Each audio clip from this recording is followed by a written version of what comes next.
क्या है, तो टिंडल नाम के वैज्ञानिक ने टिंडल प्रभाव के बारे में अध्ययन किए थे। जब प्रकाश का जो किरण है कोलाइडी विलयन के अंदर गुजारा जाता है तो प्रकाश का जो पथ है वह चमकीले शंकु के रूप में दिखाई देती हैं, उसे टिंडल शंकु कहा जाता है और इस प्रभाव को टिंडल प्रभाव कहा जाता है। तो आप सभी विद्यार्थी अपने कॉपी में जो है नोट करते चलिए। जब प्रकाश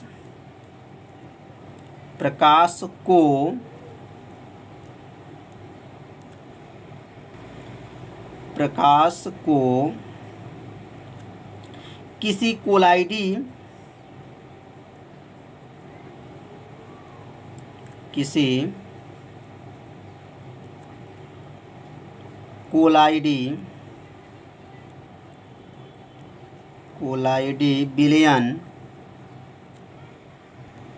कोलाइडी विलयन से गुजारा जाता है तो प्रकाश का पथ चमकीले शंकु के रूप में दिखाई देता है। मतलब जब प्रकाश का जो किरण जो है किसी कोलाइडी विलयन में जब गुजारा जाता है तो प्रकाश का जो पथ होता है मतलब रास्ता होता है वह चमकीले शंकु में दिखाई देता है। इस शंकु को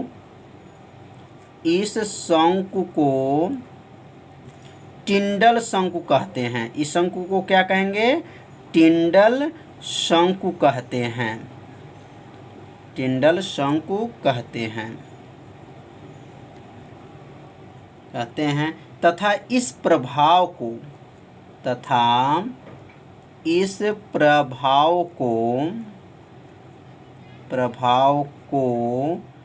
टिंडल प्रभाव कहते हैं। टिंडल प्रभाव कहते हैं। कितना आसान है। आप सभी विद्यार्थी इसे अपने कॉपी में क्या कीजिए, नोट कर लीजिए, 2 बार पढ़ लीजिए, आपको याद हो जाएगा। इसका खोज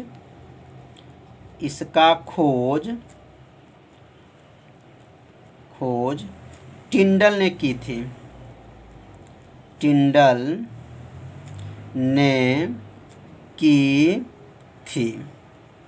मतलब टिंडल प्रभाव का खोज किसने की थी? तो टिंडल ने की थी। अब चित्र के माध्यम से समझेंगे कि टिंडल प्रभाव क्या है। तो यहाँ ध्यान देंगे, यह जो बना हुआ है कोलाइडी विलयन है। यह जो इसमें बना है क्या है? यह कोलाइडी विलयन है और अति सूक्ष्मदर्शी द्वारा जब इसको देखा जाता है और यहाँ जो है प्रकाश की किरणें जब इसके अंदर गुजरता है तो चमकीले शंकु, यह जो आकार यहाँ से बना है और ऐसे आकार बना है तो यह शंकु के आकार का है। तो यह शंकु बना है और इस शंकु का नाम क्या है? टिंडल शंकु है। और इस प्रभाव का खोज करने वाले वैज्ञानिक कौन है? तो टिंडल ने हैं। तो इसमें क्या हुआ है कि यह कोलाइडी विलयन है और ये अंधेरा जो इसके अंदर देख रहे हैं अति सूक्ष्मदर्शी द्वारा इसके ऊपर से यहाँ से जब देखा जाएगा तो इसके अंदर जो है शंकु के आकार का इसमें टिंडल शंकु बनता है। इस शंकु को ही क्या कहेंगे? टिंडल शंकु कहा जाता है। यह शंकु कब दिखाई देगा? जब यहाँ से प्रकाश किरण इसके अंदर गुजारा जाता है तो इसके अंदर एक शंकु के आकार की आकृति दिखाई देता है और इस शंकु को क्या कहेंगे? टिंडल शंकु कहा जाता है। तो आप सभी विद्यार्थी इसे अपने कॉपी में बना लीजिएगा और इसको ध्यान से अगर देखेंगे तो परिभाषा आपको क्या है इस चित्र में ही छिपा हुआ है। बस थोड़ा सा आपको ध्यान देंगे, आपको अच्छे से समझ में आ जाएगा। तो टिंडल प्रभाव आप लोग को अच्छे से समझ में आ गया होगा कि जब कोलाइडी विलयन के अंदर जब प्रकाश को गुजारा जाता है तो वह जो प्रकाश जब इसके अंदर गुजरता है तो शंकु का आकार इसमें बनता है। उस शंकु को टिंडल शंकु कहा जाता है और इस प्रभाव को टिंडल प्रभाव कहा जाता है। अब हम लोग पढ़ेंगे हार्डी-सुलजे का नियम। यह जो क्वेश्चन है बहुत ही आईएमपी है क्योंकि यह क्वेश्चन हमेशा परीक्षा में पूछा जाता है कि हार्डी-सुलजे का नियम क्या है। तो जर्मनी के हार्डी तथा सुलजे, ध्यान दीजिएगा, हार्डी और सुलजे जो हैं अलग अलग हैं। हार्डी तथा सुलजे ने वैद्युत अपघट्यों द्वारा अस्कंदन का अध्ययन किया और एक नियम प्रतिपादित किया जिन्हें हार्डी-सुलजे का नियम कहते हैं। तो ये कहाँ के रहने वाले थे? तो जर्मनी के रहने वाले थे। तो यहाँ नोट कर लीजिए, जर्मनी में हार्डी तथा सुलजे, हार्डी तथा सुलजे ने वैद्युत अपघट्य, वैद्युत अपघट्य, वैद्युत अपघट्यों द्वारा, वैद्युत अपघट्यों द्वारा स्कंदन का अध्ययन, किसका अध्ययन? स्कंदन का अध्ययन किया, स्कंदन का अध्ययन किया किया और एक नियम, और एक नियम, एक नियम प्रतिपादित किया, प्रतिपादित किया। तो ये कहाँ के रहने वाले थे? तो जर्मनी के। तो जर्मनी में हार्डी तथा सुलजे ने वैद्युत अपघट्यों द्वारा किसका अध्ययन? स्कंदन का अध्ययन किया और एक नियम प्रतिपादित किया, जिसे जिसे हार्डी सुलजे का नियम कहते हैं, हार्डी सुलजे का नियम कहते हैं। अब इनका नियम क्या था, अब यह समझेंगे अब कि इनका नियम जो है क्या है। तो इस नियम के अनुसार, अब यहाँ नोट करेंगे, इस नियम के अनुसार इन्होंने क्या बताए थे। तो इस नियम के अनुसार,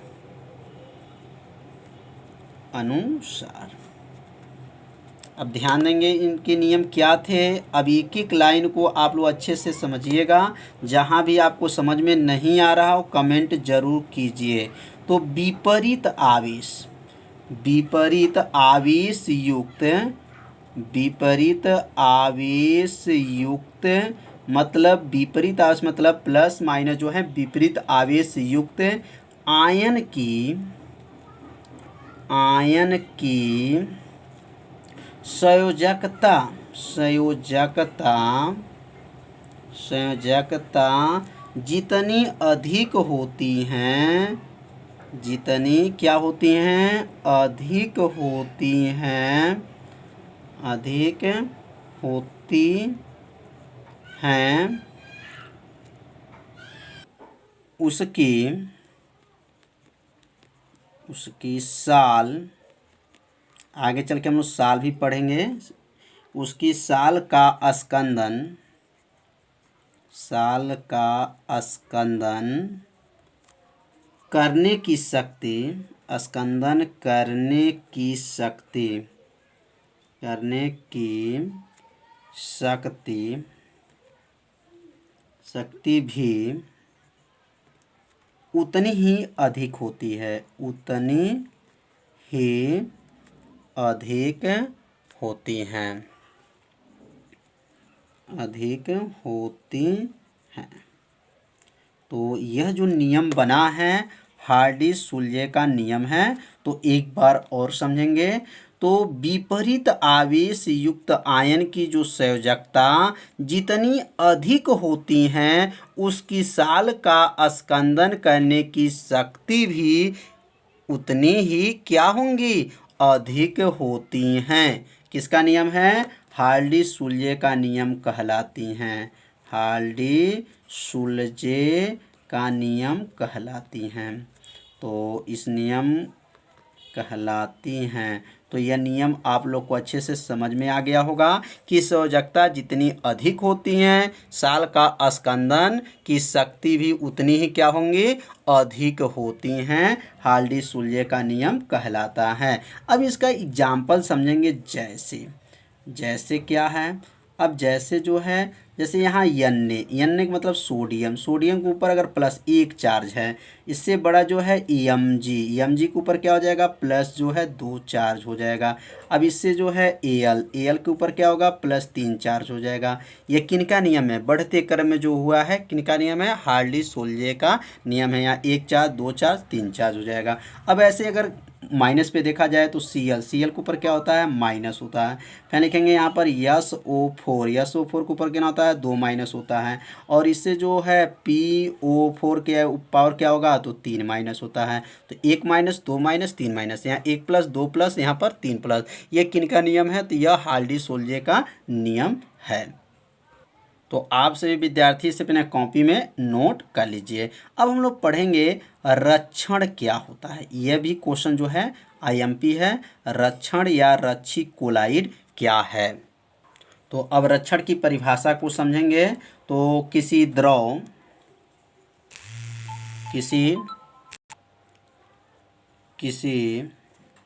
द्रव विरोधी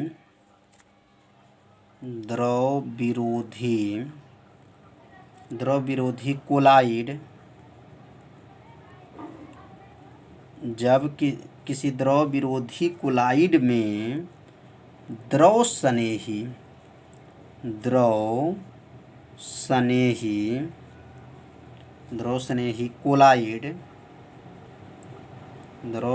कोलाइड, देखिए द्रव विरोधी कोलाइड में क्या है, द्रव स्नेही कोलाइड की अल्प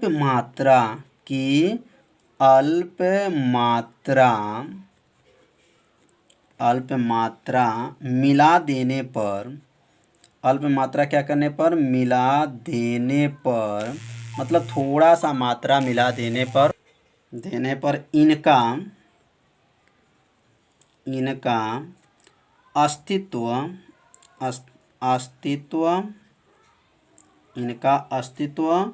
बढ़ जाता है। तो किसी द्रव विरोधी कोलाइड में द्रव स्नेही कोलाइड की जब अल्प मात्रा जब मिला देते हैं तो उसका क्या होता है, अस्तित्व जो है बढ़ जाता है। और अर्थात इनका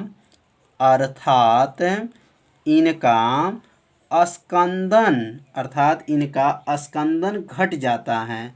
स्कंदन क्या होता है, घट जाता है। स्कंदन घट जाता है। कितना आसान है। यह घटना रक्षण कहलाती है। घटना क्या कहलाती हैं, रक्षण कहलाती हैं।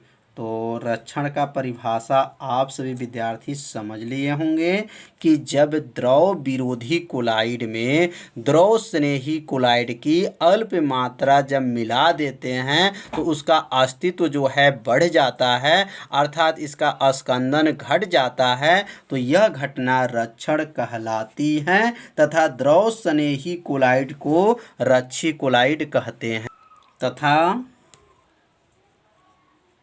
तथा द्रव स्नेही जो कोलाइड है, द्रव स्नेही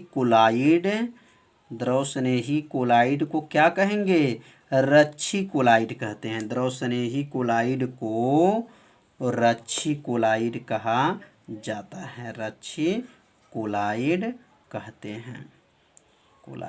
कहते हैं। तो समझ में आ गया होगा रक्षण क्या है, कितना आसान परिभाषा है। तो उदाहरण लिख सकते हैं कि गोल्ड साल में जिलेटिन मिला देने पर। तो यहाँ जैसे लिख लीजिए, जैसे रक्षण कैसे होगा, तो जैसे लिख लेंगे कि गोल्ड साल में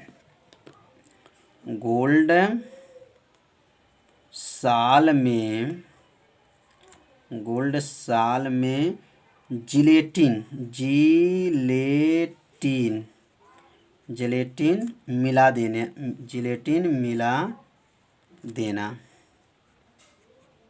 तो उदाहरण क्या है कि गोल्ड साल में जिलेटिन मिला देना जो है क्या कहलाएगा, रक्षण कहलाता है। तो रक्षण का परिभाषा आप सभी विद्यार्थी अपने कॉपी में नोट कर लीजिए, इसे 2 बार पढ़ लीजिए, आपको परिभाषा याद। हार्डी-सोल्जे का नियम क्या है। तो जर्मनी के हार्डी तथा सोल्जे, ध्यान दीजिएगा हार्डी और सोल्जे जो हैं अलग अलग हैं। हार्डी तथा सोल्जे ने वैद्युत अपघट्यों द्वारा स्कंदन का अध्ययन किया और एक नियम प्रतिपादित किया जिन्हें हार्डी-सोल्जे का नियम कहते हैं। तो ये कहाँ के रहने वाले थे, तो जर्मनी के रहने वाले थे। तो यहाँ नोट कर लीजिए,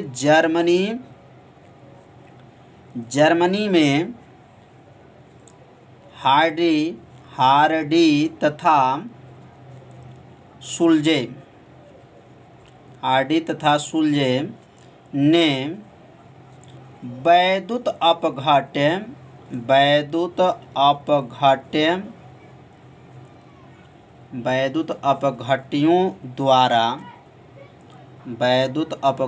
द्वारा स्कंदन का अध्ययन, किसका अध्ययन? स्कंदन का अध्ययन किया, स्कंदन का अध्ययन किया और एक नियम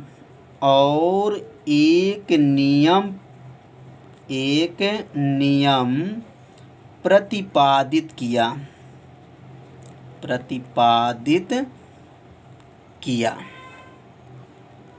तो ये कहाँ के रहने वाले थे? तो जर्मनी के। तो जर्मनी में हार्डी तथा सुलजे ने वैद्युत अपघट्यों द्वारा किसका अध्ययन? स्कंदन का अध्ययन किया और एक नियम प्रतिपादित किया जिसे हार्डी सुलजे का नियम कहते हैं। हार्डी सुलजे का नियम कहते हैं। अब इनका नियम क्या था, अब यह समझेंगे अब कि इनका नियम जो है क्या है। तो इस नियम के अनुसार, अब यहाँ नोट करेंगे, इस नियम के अनुसार इन्होंने क्या बताए थे। तो इस नियम के अनुसार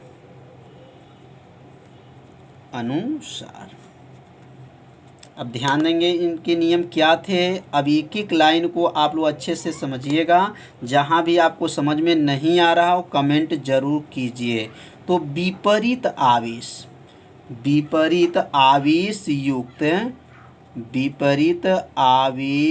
युक्त मतलब विपरीत आवेश मतलब प्लस माइनस जो है विपरीत आवेश युक्त आयन की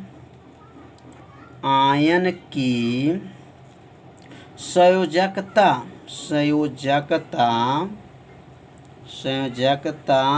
जितनी अधिक होती हैं, अधिक होती हैं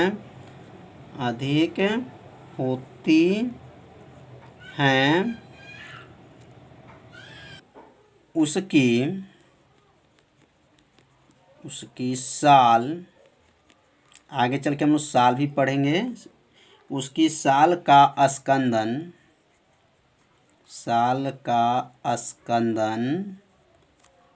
करने की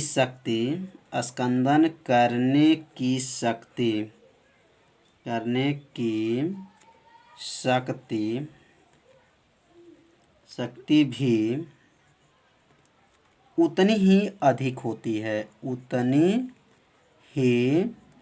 अधिक होती हैं।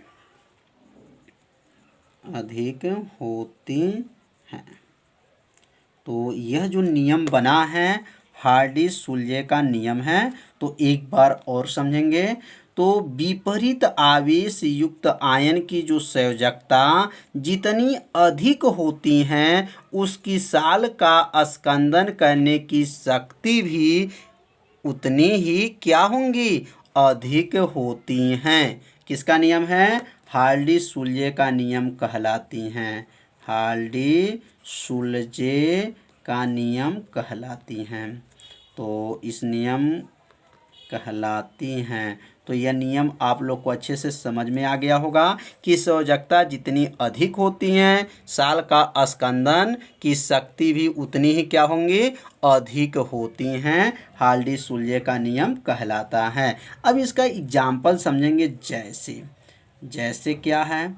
अब जैसे जो है, जैसे यहाँ एन का मतलब सोडियम के ऊपर अगर +1 चार्ज है, इससे बड़ा जो है Mg के ऊपर क्या हो जाएगा? प्लस जो है 2 चार्ज हो जाएगा। अब इससे जो है Al के ऊपर क्या होगा? +3 चार्ज हो जाएगा। ये किनका नियम है? बढ़ते क्रम में जो हुआ है किनका नियम है? हार्डी सुलजे का नियम है। यहाँ 1 चार्ज 2 चार्ज 3 चार्ज हो जाएगा। अब ऐसे अगर माइनस पे देखा जाए तो Cl के ऊपर क्या होता है, माइनस होता है। फिर लिखेंगे यहाँ पर SO4 के ऊपर क्या होता है, 2 माइनस होता है। और इससे जो है PO4 के पावर क्या होगा, तो 3 माइनस होता है। तो 1 माइनस 2 माइनस 3 माइनस, यहाँ 1 प्लस 2 प्लस, यहाँ पर 3 प्लस। ये किनका नियम है, तो यह हाल्डी-सोल्जे का नियम है। तो आप सभी विद्यार्थी इसे अपने कॉपी में नोट कर लीजिए। अब हम लोग पढ़ेंगे रक्षण क्या होता है। यह भी क्वेश्चन जो है IMP है। रक्षण या रक्षी कोलाइड क्या है। तो अब रक्षण की परिभाषा को समझेंगे। तो किसी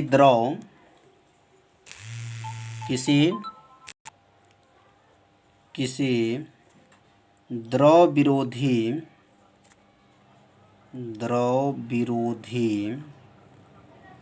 विरोधी कोलाइड, जब किसी द्रव विरोधी कोलाइड में द्रव स्नेही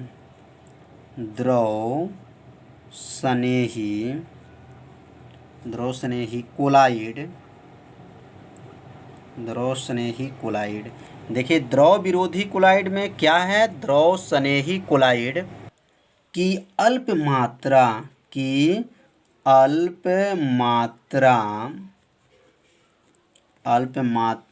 मिला देने पर, क्या करने पर, मिला देने पर, मतलब थोड़ा सा मात्रा मिला देने पर इनका अस्तित्व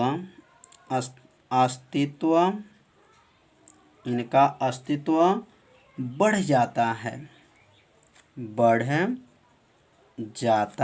है।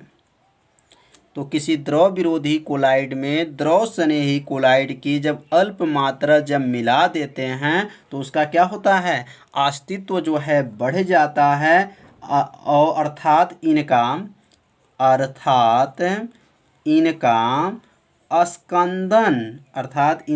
स्कंदन घट जाता है। स्कंदन क्या होता है, घट जाता है।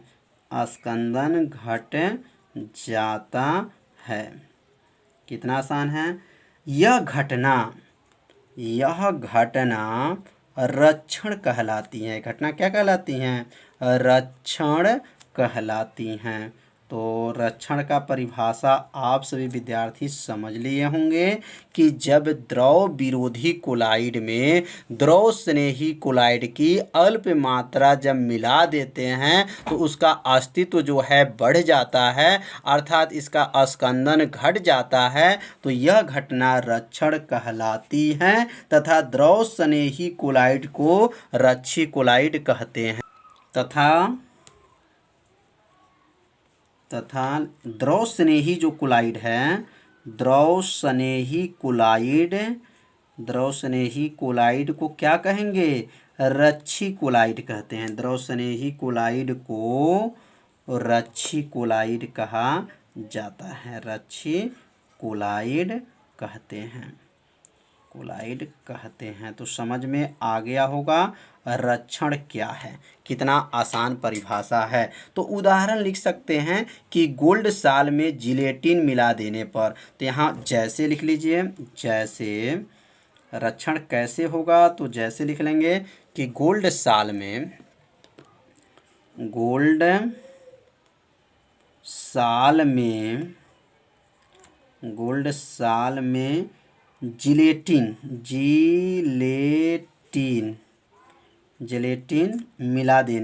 जिलेटिन मिला देना। तो उदाहरण क्या है कि गोल्ड साल में जिलेटिन मिला देना जो है क्या कहलाएगा, रक्षण कहलाता है। तो रक्षण का परिभाषा आप सभी विद्यार्थी अपने कॉपी में नोट कर लीजिए, इसे 2 बार पढ़ लीजिए, आपको परिभाषा याद हो जाएगा। तो अब हम लोग पढ़ेंगे स्वर संख्या क्या होता है। यह क्वेश्चन जो है बहुत ही IMP माना जाता है।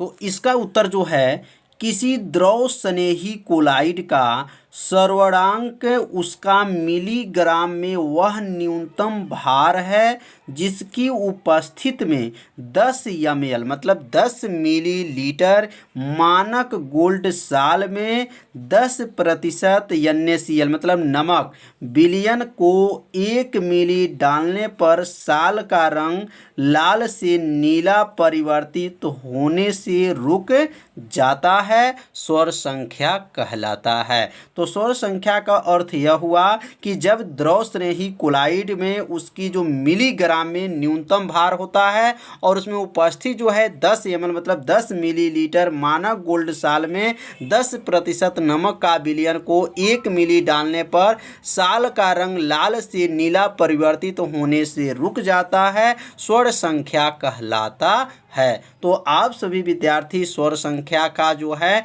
यह परिभाषा अपने कॉपी में लिख लीजिए, इसे 2 बार पढ़िए, परिभाषा आपको अच्छे से याद हो जाएगा। तो अब इसका उदाहरण समझेंगे।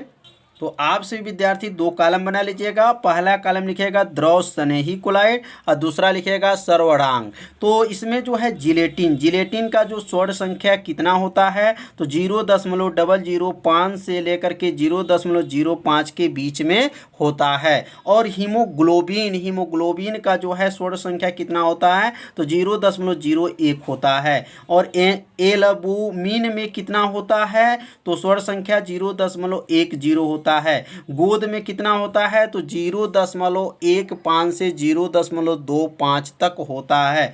स्टार्च में जो है सौर संख्या कितना होता है तो 25 होता है। तो आप सभी विद्यार्थी इस मान को अपनी कॉपी में नोट कर लीजिए और इसे आप 2 बार पढ़ लीजिए, इसको अच्छे से तैयार कर लीजिए। तो आज का पढ़ाई कैसा था आप सभी विद्यार्थी जरूर कमेंट कीजिएगा। यदि मेरे चैनल पर आप पहली बार आए हैं तो मेरे चैनल को सब्सक्राइब जरूर कीजिए, क्योंकि आपके लिए यह लाइव क्लास को चलाया जा रहा है। तो कल हम लोग पढ़ेंगे पायस क्या है, पायस कितने प्रकार के होते हैं और पायस का उपयोग कहाँ कहाँ किया जाता है। तो कल के वीडियो देखना न भूलिए। तो आज का वीडियो जो है इतना ही। तो कल मिलते हैं शाम को 7 बजे। तब तक के लिए सभी विद्यार्थियों को नमस्कार।